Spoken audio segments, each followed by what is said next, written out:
அவர் advice பண்ணிட்டு அனுப்பிச்சு விட்டுறாரு. அவரு இந்த பூமர திட்டு வேற வாங்குறாரு அதுக்கு. ஆமா.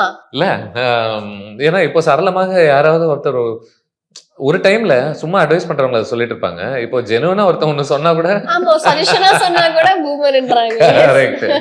சோ இந்த படம் அத பயன்படுத்தின ஒரு விதம் ரொம்ப இன்ட்ரஸ்டிங்கா பட்டுச்சு எனக்கு. சோ அதனால தான் அந்த ஃபர்ஸ்ட் ஹாஃப் அசர்பைஜான் அப்படிங்கிற ஒரு ஒரு ஜியோகிராஃபி அது கேப்சர் பண்ண விதம் எனக்கு பிடிச்சது. அங்க இருக்கக்கூடிய மக்கள்லாம் ஃபேக்காவே எனக்கு தெரியல. எத்தனை படங்கள்ல நம்ம பார்த்துருக்கோம்ல, ஃபாரினர்ஸ் வந்தாலே நம்ம வந்து சரி ஓகே இதெல்லாம் வேற நம்ப வேண்டியிருக்கு அப்படின்ற மாதிரி இருக்கும். இல்ல அவங்க நம்ம ஊர்க்காரங்களுக்கு வெள்ளை மேக்கப் போட்டு நடிக்கிறாங்களான்ற டவுட்டே வரும். அவங்களுக்கு நடிப்பு வராது, பேச வராது, ஆக்வர்டா இருக்கும். பட் இந்த படத்துல அப்படி இல்லவே இல்ல.